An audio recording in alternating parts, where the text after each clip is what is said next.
नमस्कार, स्वागत है आपका हमारे इस यूट्यूब चैनल पर। मैं मुनमुन श्रीवास्तव आपका हार्दिक अभिनंदन करता हूं।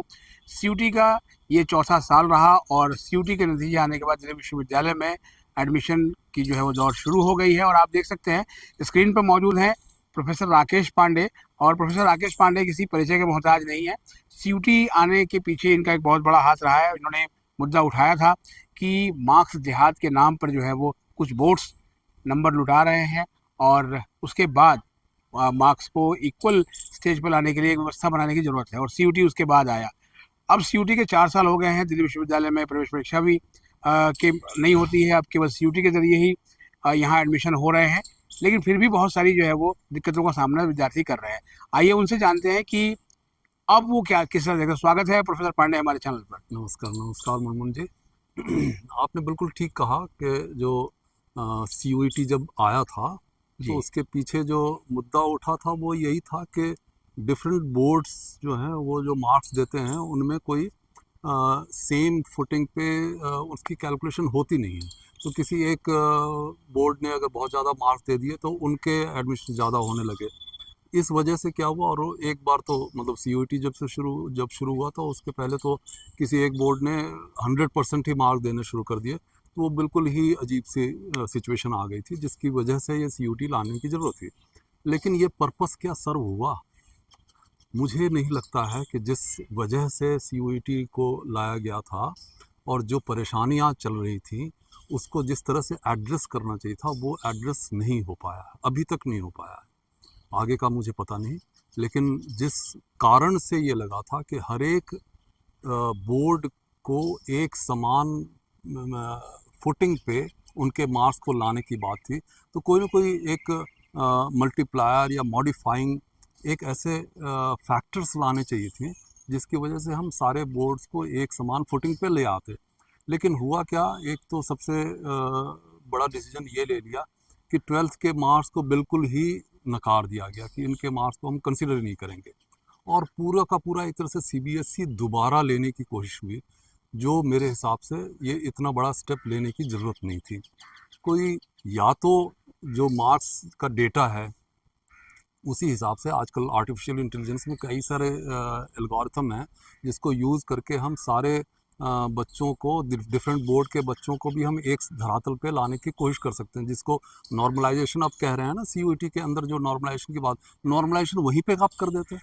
लेकिन सर नॉर्मलाइजेशन में तो बच्चों के नंबर इतने उड़े कि बच्चे रो रहे हैं। आपको भी बहुत फ़ोन आए होंगे। नॉर्मलाइजेशन का एक टेक्निक होता है जी। और जिसको कि स्टैटिस्टिकल जो न्यूमेरिकल एनालिसिस होती है और स्टैटिस्टिकल जो कैलकुलेशंस होती हैं उसके हिसाब से नॉर्मलाइजेशन किया जाता है। एक उसकी पूरी थ्योरी है। इन्होंने पता नहीं कौन सा लगाया है, जो लगाया होगा ठीक लगाया होगा, लेकिन मैं तो ये कह रहा हूँ कि अगर आप सीयूईटी में लगाने की कोशिश कर रहे थे तो इसको बोर्ड के मार्क्स में ही क्यों नहीं लगाया आपने। तो बोर्ड्स के मार्क्स में ही लगा देते तो सीयूईटी करने की आपको ज़रूरत ही नहीं होती।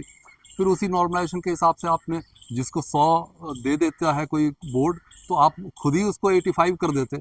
तो फिर तो उसी बेसिस पे फिर पहले जैसे एडमिशन होता था उसी तरह से एडमिशन चलता रहता। हुआ ये कि पिछले कम से कम 30-40 सालों का एक मेथड निकला था जिसमें कई सारी परेशानियों को उसमें प्लग इन करके एक बहुत अच्छा कट ऑफ परसेंटेज के खिलाफ जो एडमिशन होता था उसमें ट्रांसपेरेंसी बहुत थी। अब दिक्कत ये हो रही है कि ट्रांसपेरेंसी तो बिल्कुल ही ज़ीरो है। तो दिल्ली विश्वविद्यालय में सर जो है वो एडमिशन प्रोसेस को आप कैसे देखते हैं? क्योंकि ये 4 साल का सीयूटी और ये जो है वो चौथा साल है इस बार जो है वो एडमिशन का। और अभी भी हम देख ही रहे हैं कि अभी बच्चे इन दिनों प्रेफरेंस फिलिंग कर रहे हैं। तो आप क्या सोचते हैं कि विश्वविद्यालय में जो अब एडमिशन हो रहे हैं वो ट्रांसपेरेंट हुए हैं? ट्रांसपेरेंसी तो मुझे नहीं लगता है कि बिल्कुल ही पहले ट्रांसपेरेंट हुआ करता था और सारे के सारे बच्चों को पता होता था कि मेरा एडमिशन नहीं हुआ तो क्यों नहीं हुआ, मेरा एडमिशन हो रहा है तो क्यों मैं सबसे बेटर हूँ और हमारे मार्क्स सबसे बेटर हैं इसलिए मेरा। अभी के सिचुएशन में कोई कुछ नहीं कह सकता। मैं तो ये कह रहा हूँ कि अगर वो कुछ एल्गोरिथम लगा रहे हैं, क्योंकि अब तो कंप्यूटर एल्गोरिथम से पता चल रहा है, जो कॉलेजेस में भी एडमिशन होते हैं, जो भी एडमिशन में इन्वॉल्व होते हैं, उनको भी कुछ नहीं पता हो। वो तो बच्चों ने जो दिया वो कंप्यूटर पे नज़र आता है, उन्हीं में से सेलेक्ट करना होता है, उन्हीं को हमें एडमिशन देने की बात होती है। तो उसमें कोई कंप्यूटर एल्गोरिथम ही है जो काम कर रहा है। तो वो एल्गोरिथम क्या है ये समझाने की कोशिश करें, या फिर ट्रांसपेरेंसी अगर चाहिए तो इसमें सारी की सारी लिस्ट में एक लिस्ट जैसे ही ख़त्म हो तो जितने एडमिशन्स हुए हैं वो पूरी की पूरी लिस्ट मुझे लगता है कि डीयू को अपने वेबसाइट पे डाल देना चाहिए। उसमें बच्चों का जो फॉर्म नंबर है और जो प्रेफरेंस उन्होंने भरे हुए थे, किस प्रेफरेंस वाले सब्जेक्ट को दिया गया, उनको एडमिशन दिया गया, किस प्रेफरेंस वाले कॉलेज को एडमिशन दिया गया, ये अगर आप ओपन में ट्रांसपेरेंट तरीके से अगर आप लिस्ट निकालने की कोशिश करोगे तभी ट्रांसपेरेंसी आएगी। अदरवाइज़ ट्रांसपेरेंसी इसमें बिल्कुल भी नहीं है, कोई कुछ नहीं कह सकता।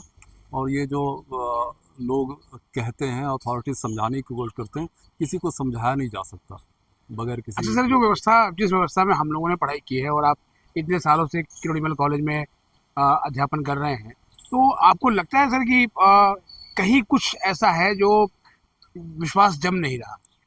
विश्वास नहीं जम रहा है तभी तो जो एक तो दिक्कत ये होती है कि ऐसे एडमिशन के चक्कर में कि एडमिशन 1 साल होता है, तो 1 साल में जो बच्चा एडमिशन हुआ वो हो गया, जिसका नहीं हुआ वो पीछे रह गया, फिर दूसरे कहीं एडमिशन ले लेते हैं। तो एक जो सस्टेन तरीके से ग्रीवांस पहुंचनी चाहिए वो शायद पहुंचने में एडमिशन के टाइम में दिक्कत होती है। लेकिन जो जिस तरह का ग्रीवांस एक ही एडमिशन में आता है और उसको हम रिड्रेस नहीं कर पाते हैं, तो मुझे लगता है इसमें झांकने की ज़रूरत है कि ऐसा क्यों हो तो रहा है। मौजूदा जो सर ऑनलाइन ग्रीवांस सिस्टम है, इसको आप मानते हैं कि ये फुल प्रूफ है और विद्यार्थियों की मदद कर रही है उस तरीके से? नहीं, मुझे आप ये बताइए कि कौन सा ग्रीवांस रिड्रेसल कोई नंबर, फ़ोन नंबर है जिसमें करते ही वो एड्रेस हो जाता है और हमारी प्रॉब्लम सॉल्व हो जाती है? ऐसा कोई भी नहीं है। किसी भी ऑफिस में ऐसा है कि आप जाओ और उसी टाइम में कंप्यूटर खोल करके आपका जो भी चेंज करना हो वो चेंज कर दिया जा सके, ऐसा कहीं भी नहीं है। तो ग्रीवांस रिड्रेसल के नाम पे कुछ नहीं हो रहा है। एक जो भी आते हैं उनको उल्टा ही समझाया जाता है कि आपने क्या गलती की है, और ये गलती बता करके उनको वहाँ से ऑफिस से सेटिस्फाई करने की कोशिश होती है। ये इस तरह से ग्रीवांस रिड्रेसल नहीं होता। प्रवेश और परीक्षा सर, ये दो चीज़ें होती हैं किसी भी विश्वविद्यालय को जो उसका कद ऊंचा करती है। दिल्ली विश्वविद्यालय की एक लंबी लेगेसी रही है, विश्वविद्यालय 100 साल से ऊपर का हो गया है, और ये 4 साल का सीयूटी है और उसके बाद जो एडमिशन व्यवस्था है, तो आपको लगता है कि कहीं कुछ एडमिशन व्यवस्था को सेव करने की ज़रूरत है? पहले हमारे जो कट ऑफ परसेंटेज में एक ख़ास बात थी कि अगर आपके पास कट ऑफ अगर निकल गया कि 96% का कट ऑफ है और मेरा 96.1% है, तो मुझे दुनिया की कोई ताकत नहीं थी जो मुझे एडमिशन करने से रोक सके। ये जो एक कॉन्फिडेंस था, जो स्टूडेंट को और उसके पेरेंट्स को पता था कि 96.1% आ गया तो जहाँ भी 96% है वो मुझे मना नहीं कर सकता, चाहे उसके पास 20 सीटें हों, 200 एडमिशन लेनी पड़े, तब भी वो मना नहीं कर सकता। ये जो कॉन्फिडेंस था वो कॉन्फिडेंस अब वाले सिस्टम में बिल्कुल भी नहीं है। मुझे कितने मार्क्स मिले हैं और मुझे एडमिशन कहाँ मिल सकता है और क्यों मिलेगा, ये किसी को नहीं पता होता। ये सब कुछ इसीलिए मैं कहता हूँ कि ट्रांसपेरेंसी इसमें बिल्कुल नहीं है। शुरू में नहीं है तो बाद में तो कर दो। लिस्ट जैसे ही आपकी ख़त्म हो, फर्स्ट लिस्ट अभी ख़त्म होगी, फर्स्ट लिस्ट जब भी ख़त्म होगी तो जैसे ही ख़त्म हो आप सारी लिस्ट ओपन कर दो। सर, अभी तो फर्स्ट लिस्ट से पहले तो बच्चों को प्रेफरेंसेस भरनी है, और प्रेफरेंस मुझे लगता है कि आपके पास भी बच्चे आए होंगे कि हमारी प्रेफरेंस बनवा दीजिए सर। वो तो है, प्रेफरेंस भरने का भी, क्योंकि प्रेफरेंस करने का एक एल्गोरिथम किसी को पता नहीं है। मोटा मोटा ये कहते हैं कि हाईएस्ट प्रेफरेंस को पहले दिया जाएगा। और प्रेफरेंस में भी दो प्रेफरेंसेस है, एक तो कॉलेज का प्रेफरेंस है, एक कोर्स का प्रेफरेंस है। तो किसको पहले देखते हैं, किसको बाद में देखते हैं, ये भी नहीं कहीं कहा गया है। तो प्रेफरेंस को कैसे हैंडल किया जाता है, ये अगर वो नहीं बताते हैं खुल करके, और ये बताने की बात अलग होती है, मुझे लगता है कि ये डेटा से इन्फ्रेंस निकलता है। तो आपने अभी तक के, मैंने तो पिछले साल के डेटा को मैंने लिख करके मांगा हुआ है कि आप मुझे डेटा दो ताकि मैं ओपन कुछ लोगों को बता पाऊँ और लोग अपने आगे फिर वो ध्यान दे करके उसको भर सकें प्रेफरेंस शीट। तो जब तक के पुराना डेटा हो, पुराने डेटा से कॉन्फिडेंस आता है कि अच्छा, जब इनका एडमिशन हुआ था तो मेरा भी हो सकता है, जब ऐसे एडमिशन हुआ था तो मेरा भी हो सकता है। पुराने डेटा को अभी तक क्यों नहीं ओपन किया उन्होंने, क्यों नहीं पूरी लिस्ट निकाल करके अपने वेबसाइट पे लगाई हुई है?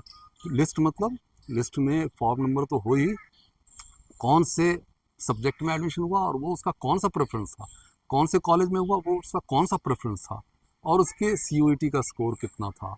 ये 3-4 जिन जिन चीज़ों को लेकर के एडमिशन का डिसीजन हुआ है वो तो ओपन करना चाहिए। मतलब आपको सर लगता है कि इन 4 वर्षों में हम्म। जिस तरह से हमने CUT को लेकर आए, वो उसका जो पर्पस है वो फुलफिल नहीं हुआ? मुझे नहीं लगता है कि अभी तक जो हुआ है वो इसीलिए कॉन्फिडेंस भी नहीं आ रहा। जनरल पब्लिक को कॉन्फिडेंस नहीं आ रहा है। हमेशा आप ये देखें कि चारों साल में फॉर्मेट भी चेंज होता रहा है, तो इसका मतलब खुद सिस्टम को भी अभी कॉन्फिडेंस नहीं है। लेकिन वो कॉन्फिडेंस जब सिस्टम को नहीं है तो दूसरों को आप क्या कॉन्फिडेंट करोगे। हाँ, लेकिन अगर सिस्टम के कॉन्फिडेंस को आपको दूसरों को देना है तो ट्रांसपेरेंसी पहली चीज़ है, आपको अपनी लिस्ट ओपन करनी पड़ेगी, करनी चाहिए। सर आपको क्या लगता है कि CUT से जो है वो कोचिंग सिस्टम को बहुत बढ़ावा मिला है? ये कोई भी ट्रांसपेरेंट सिस्टम नहीं हो तो उसमें कई लोग फ़ायदा उठा ले जाते हैं, चाहे उनका कोई कनेक्शन हो या ना हो, फ़ायदा उठाने वाली बात है। मुझे पता है कि किसी को कुछ नहीं पता है तो मैं कहूँ यही होगा, आप मुझे इतने पैसे दे दो, यही होगा, मैं करा दूंगा, तो 10 लोग देंगे, 2 का अपने आप होगा, मेरे 2 के पैसे बन जाएंगे। तो इस बेसिस पे ही कई लोग शुरू हो जाते हैं। मुझे नहीं लगता है कि कोई वैसा नेक्सस हो, मेरी उम्मीद, मुझे ऐसा शक नहीं है। लेकिन जब ट्रांसपेरेंट सिस्टम नहीं होता तो ऐसे कई एजेंसियां बाहर निकल जाती हैं जो कि इस मौके का फ़ायदा उठाने की कोशिश करते हैं, और उसको फ़ायदा उठाने की जो कोशिश का जो एक मौका दिया, वो मौका हम क्यों दें। आपने सर कुछ सवाल भी पूछे हैं जो है वो विश्वविद्यालय प्रशासन से, तो जी, क्या है सर वो सवाल? मैंने सवाल अभी अभी तो सिर्फ ये किया है, एक RTI के थ्रू मैंने पूछा है कि आप मुझे पिछले साल का सारा डेटा, जिन जिन डेटा के वजह से उसमें एडमिशन का डिसीजन लिया गया है, जिन जिन डेटा को यूज़ करके, चाहे उसका प्रेफरेंस को यूज़ करके, चाहे उसका CUET का मार्क्स यूज़ करके, चाहे उसका 12th का मार्क्स को यूज़ नहीं किया, लेकिन फिर भी अगर उनको भी यूज़ किया है कहीं, क्योंकि कई जगह मॉपअप जब चला था तो उसमें कई बार 12th के मार्क्स को भी तो जिन जिन पॉइंट्स की वजह से, जिन मार्क्स की वजह से डिसीजन लिया गया, वो सारे का सारा डेटा मुझे प्रोवाइड किया जाए, ताकि मैं खुद भी कॉन्फिडेंट हो पाऊँ और लोगों को भी जो परेशान हैं उनको भी मैं कॉन्फिडेंस दिला पाऊँ।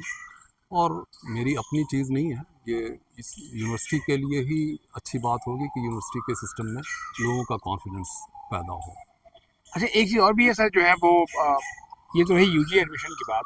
PG एडमिशन भी बहुत जो है वो लेट चले, मार्च में से लेकर अभी वो भी जुलाई आ गया, अभी PG एडमिशन लगभग चल ही रहे हैं। तो क्या उसका भी सिस्टम जो है वो ये तो गड़बड़ा गया है? ये तो देखिए, मतलब मैं अभी तक क्लियर नहीं हो पाता हूँ कि जब भी कोई ऑनलाइन एग्ज़ाम होता है और CBT एग्ज़ाम हो रहा है, कंप्यूटर बेस्ड टेस्ट हो रहा है, तो इसमें इतना टाइम लगाने का, जो क्लिक होते होते ही OMR शीट हो तब भी उसमें जल्दी हो जाता है। ये तो OMR शीट से भी एक स्टेप ऊपर हो गया, हमने कंप्यूटर पे ही एग्ज़ाम ले लिया। तो विद इन आवर्स मेरे हिसाब से सारा लिस्ट कंपाइल हो जाना चाहिए। चलो, आपने फिर उसको वो देते हो कि प्रोविजनल कीज़ आती हैं, फिर कीज़ का एड्रेस करते हो, लेकिन ये सारा कुछ मिला जुला करके हफ्ते 10 दिन से ज़्यादा लगना नहीं चाहिए। इतना टाइम क्यों लगता है, ये भी यूनिवर्सिटी को बताना चाहिए कि क्यों लगता है। मतलब ये भी सोचने का जो है वो है। बिल्कुल, और बिल्कुल। सर जो दिल्ली विश्वविद्यालय अपना जो एडमिशन प्रोसीजर है, जो हम्म। काफ़ी लंबा लेके चलता है, इस बार हालांकि कहा गया था कि बहुत छोटा रखेंगे, लेकिन फिर भी जब हम शेड्यूल देखते हैं तो वो लंबा ही लगता है। नहीं, आप ये देखिए ना कि पहले जब कट ऑफ, जब मैनुअल एग्ज़ाम होता, मैनुअल एडमिशन आप करते थे, ऑलमोस्ट सेमी मैनुअल कह सकते हैं उसको, तो उस टाइम में हमारा 20 जून के आसपास पहले लिस्ट आ जाती थी कट ऑफ की, और हम 20 जुलाई तक तो 5-7 लिस्ट कवर कर जाते थे, और ऑलमोस्ट एडमिशन्स हो जाता था। अब हम सब कुछ करने के बाद, कंप्यूटराइज करने के बाद भी हमारी पहली लिस्ट ही इतना लेट आ रही है। उसके बाद भी हम पिछले लिस्टों की अगर हम देखें, हिस्ट्री देखें, तो हम सीटें नहीं भर पा रहे हैं। तो सीटें नहीं भर पा रहे हैं। सबसे जो रिमार्केबल और मतलब देखने वाली चीज़ मुझे ये लग रही है, क्या ऐसा है कि कुछ कॉलेजेस में तो बहुत ज़्यादा सीटें, मतलब सीट से फालतू हो रही हैं, और कुछ कोर्सेज़ में सीट से फालतू हो रही हैं, और कुछ कोर्सेज़ में सीट से, ये अगर हो रहा है तो ये एक ऐसा इंडिकेटर है जिसकी जवाबदेही यूनिवर्सिटी को देनी पड़ेगी, देनी चाहिए। और एक चीज़ और भी है सर कि जो व्यवस्था बनी है, उस व्यवस्था में ये जो 4 साल हुए हैं, तो क्या अब इसकी समीक्षा करने की जरूरत है? क्योंकि कुछ लोग कह रहे हैं कि अब सीयूटी से डीयू को बाहर आके अपना टेस्ट कराना चाहिए, नहीं तो हर साल यही हाल होगा। नहीं, ऐसा एक समीक्षा तो होनी चाहिए। और टेस्ट कराए मैंने ये कहा कि टेस्ट कराए बगैर भी ऐसी प्रोसेसेस हो सकती हैं एआई को यूज़ मतलब करके। आपके हिसाब से जो है टेस्ट की जरूरत भी नहीं है? टेस्ट की ज़रूरत भी नहीं है। हाँ, अगर टेस्ट करनी भी हो तो एक टेस्ट करो, एक सिंगल टेस्ट, हाँ, जिसको यूज़ करके आप ट्वेल्थ के मार्क्स को ट्वेल्थ के मार्क्स को आप जंक में नहीं डाल सकते। ट्वेल्थ का मार्क्स जो आया है उसको आप मॉडिफाई करने की कोशिश करो, क्योंकि आप चाहते ये हो कि हर एक बोर्ड का सेम फुटिंग पे आ जाए। तो इतना ही काम है। आप इतने काम को आपने बढ़ा करके इतना बड़ा कर लिया है कि खुद भी उसमें डूबे हुए हो और खुद भी उबर नहीं पा रहे। तो आपको अगर अगर सर आपसे सलाह मांगी जाए तो आप क्या सलाह देंगे विश्वविद्यालय प्रशासन को? क्योंकि आपकी चिट्ठियों पे सलाह करके तो जो है वो सीयूटी आ गया, और जो उम्मीद थी आपने जो वो एक जैसे कहते हैं कि एक एटम बम फोड़ा था, ठीक है, वो अब उसका जो ये पूरा जो रेडिएशन है वो एक अलग अलग ही दिशा में जा रहा है। हाँ, नहीं मतलब उस टाइम में तो चेंज ज़रूरी था, तो चेंज हुआ भी। लेकिन अब इस चेंज के बाद भी जो दिक्कतें आ रही हैं इसको भी एड्रेस करने का टाइम आ गया है। मेरे हिसाब से 4 साल बहुत टाइम होता है। और मैं यही चाहूँगा कि इसमें या तो एआई बेस्ड करके और बगैर एग्ज़ाम लिए हुए हम कोई फार्मूला लगाएं, नॉर्मलाइजेशन करके हर एक बोर्ड का नॉर्मलाइज कर दें। या तो ये, या फिर नॉर्मलाइजेशन करने के लिए अगर एक टेस्ट हमको सबका लेने की ज़रूरत पड़ती है तो वो भी कर लें। और फिर देखें कि भाई अगर हर एक बोर्ड से जितने बोर्ड से भी बच्चे अप्लाई करते हैं उन सारे बच्चों का रिप्रेजेंटेशन हो रहा है कि नहीं हो रहा है हमारे। हाँ, मतलब मेन टेस्ट यही है कि अगर 10 बोर्ड से बच्चों ने अप्लाई किया तो उन 10 बोर्ड से हमारे एडमिशन में सब रिप्रेजेंट हो पा रहे हैं कि नहीं हो पा रहे हैं। कुछ इस ढंग से टेस्ट करें और उसको फिर ढंग से नॉर्मलाइज करें। बहुत तो बहुत ये बात बहुत बहुत धन्यवाद सर हमें समझ देने के लिए, और उम्मीद करते हैं कि आने वाले समय में जो है वो विद्यार्थियों को परेशान नहीं होना पड़ेगा। बहुत बहुत धन्यवाद सर। धन्यवाद।